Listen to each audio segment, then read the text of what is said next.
Remember the first time? Ain't nothing to it. Once you get into it, ain't nothing to it. Just like drinking a cup of coffee, smoking cigarettes. Once you get into the habit, you do it more and more. I'm the kind of person I never killed. I never killed a child. We'd appreciate anyone with any information about him or have seen him or think they saw him to please call the Hollywood police. Ain't no panic.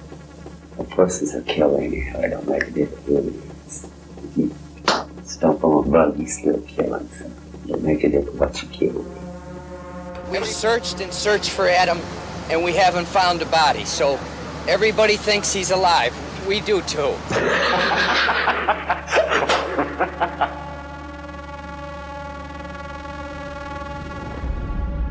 I just wish it had a happier ending. You couldn't get Adam alive. You couldn't get Adam back when he was missing, in spite of everything you did. But I believe you saved Elizabeth's life. Elizabeth, if you're out there, we're doing everything we possibly can to help you. We love you.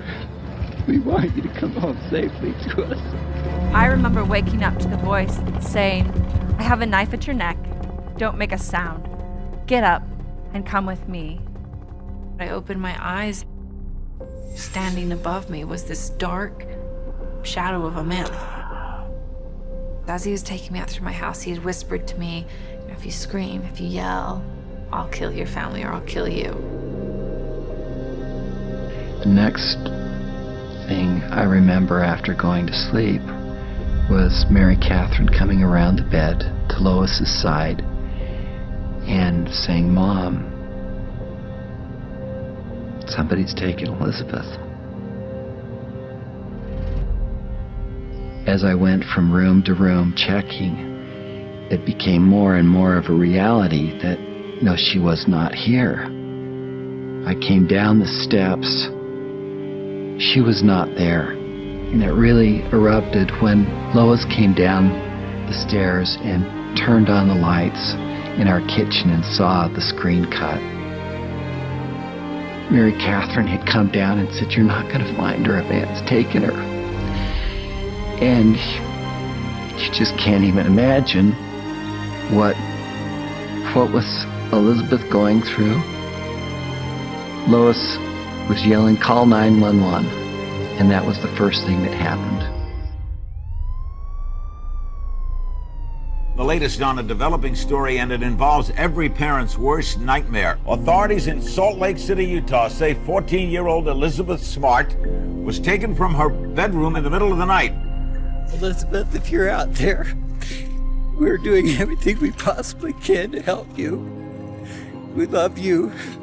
We want you to come home safely to us. Joining us this morning from Salt Lake City, Elizabeth Smart's father, Edward Smart. If you anything new, anything hopeful? I'm unaware of any new, really conclusive leads. The police are telling us don't get in the way of it. Come on, guys. If you can't do it, we should be able to go out and do it.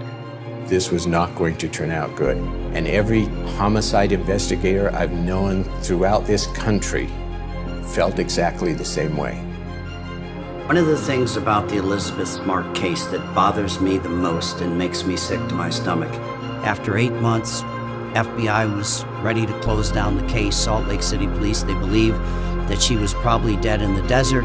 We were looking for a body at that point. I absolutely know that Elizabeth is still alive. So go, John, you're the court of last resort. You're the guy who catches the impossible catches. Remember one thing, Elizabeth is the missing child. Elizabeth is the victim. This girl needed somebody to save her. Back in 1981, I had the American dream, the beautiful wife, the house in the suburbs, and a beautiful 6-year-old son. And one day I went to work, kissed my son goodbye, and never saw him again. She took him to the store that day. In 1981, video games were brand new. So two boys, about 12, 13 years old, were playing. Adam was mesmerized by that, asked his mom, can I stay here and watch him? Reve said, Adam, I'll be in the lamp department 2 hours over. And he said, Mommy, I know where that is. And 10 minutes later, she returned and he was gone. We've searched and searched for Adam, and we haven't found a body. So everybody thinks he's alive. We do too. And we feel that since you people have searched so hard, the best thing we can do now is get these flyers in everybody's hands, because the police are so frustrated. Nobody's really come forth, and the clues that we have, really, we haven't come up with anything substantial. He's our only child, a beautiful little boy, and we just want him back more than anything. 2 weeks later, they received devastating news. Adam had been murdered. We think we gave it our best effort to bring him back. I just wish it had a happier ending.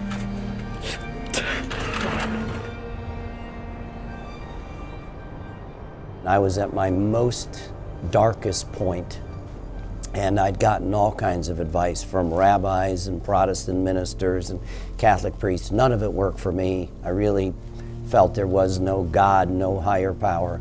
And I went to go get Adam's remains. I called up the Broward County Medical Examiner and said, look, I need to bury this little boy. I need to honor him. I need to have somewhere to go and honor him.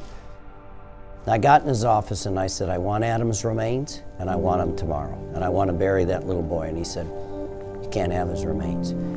You can't take him back. It's evidence in a capital murder. And until the capital murder is solved, you'll never get Adam's remains.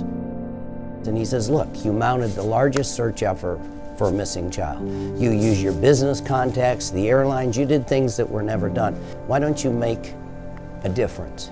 You can do that. He said, look at all the people who help you. And he said, if you're thinking about suicide, and I said, it's an option for me. And I said, you have no right to tell me not to kill myself. I have no business. I can't speak to my wife. My whole life is disintegrated. He said, you'd be a coward. I said, I'm not a coward. He says, I know you're not a coward. You're a fighter. He said, so get back in the ring. Fight for that little boy. Make sure that that little boy didn't die in vain. And he says, I believe in a higher power, that you're given this chance to make a choice. Do good, do evil, but it's free will. I still have the heartache. I still have the rage. I know what it's like to be there waiting for some answers. And over those years, I learned how to do one thing really well, and that's how to catch these bastards and bring them back to justice. I've become a manhunter. I'm out there looking for bad guys. This girl needed somebody to save her. Now we got a late-breaking case we need your help on tonight, and our Tom Morris has the story. We started out the investigation with bad information and nothing much to go on, and it never got any better for us, really, until Ed and John Walsh broadcast that story about Emmanuel. He certainly had those predator skills. He had a lot to hide. He had a rap sheet a mile long. His ex-wife, Debbie Mitchell, had saw his picture come on the screen, and she just almost started hyperventilating. America's Most Wanted. Brian David Mitchell's ex-wife calls America's Most Wanted hotline and says he goes by the name Emmanuel. He's a street preacher. He's a con artist. He's got some psycho girlfriend or wife or whatever she is named Wanda Barcy. While I was married to him, he molested my daughter, which was his stepdaughter, and she's suicidal now. Bombshell. 911.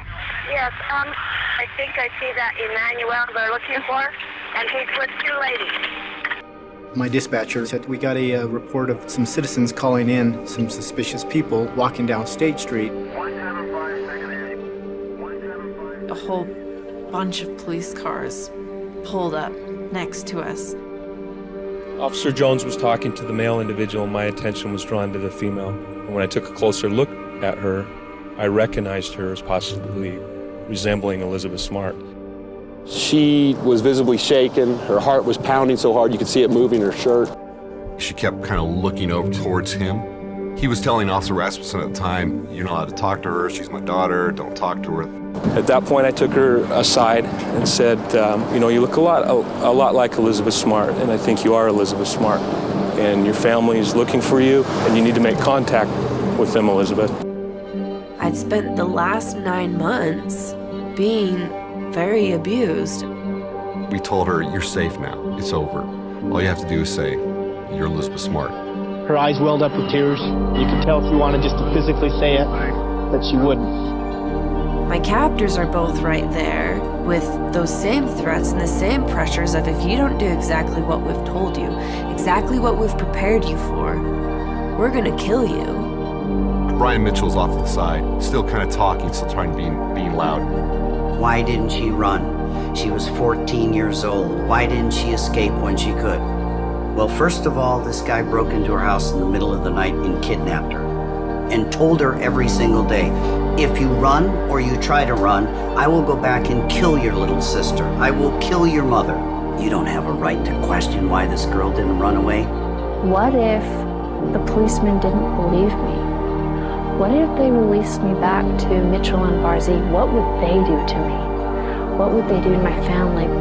I asked her one last time, for your own peace of mind, for your family, for yourself, tell us that you're Elizabeth Smart. And she says, thou sayest. Detective said, Ed, I want you to stop everything right now and come directly down to the Sandy Police Department. An officer said, oh, Mr. Smart, come this way. And I went down this hallway. As I got to the door, they said, well, we think we may have found Elizabeth. And I stood there, and I looked at this girl,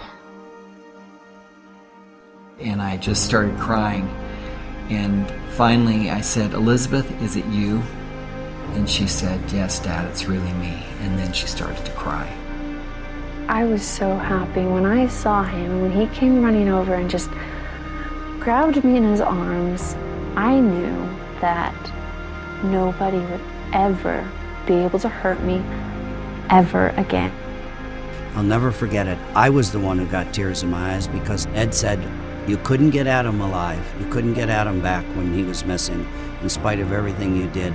But I believe you saved Elizabeth's life. She was so thin, she was so frail, she was so fragile. And she said, thank you. She just said, thank you for never giving up. And I said, we finally got somebody back. Got one back alive, to her loving family. Coming back here to the remote mountainside camp that became her prison doesn't faze Elizabeth Smart now. The young girl who was held captive even faced her tormentor again at his trial in 2010. And when they made eye contact, she knew that Brian David Mitchell, the man she awoke to see in her bedroom that awful night, no longer had the power to terrify her. I had moved forward. He was no longer a part of my life. He no longer could hurt me. He was nothing to me anymore. He had no part in my life. What didn't Brian David Mitchell understand about Elizabeth Smart? That I couldn't be broken.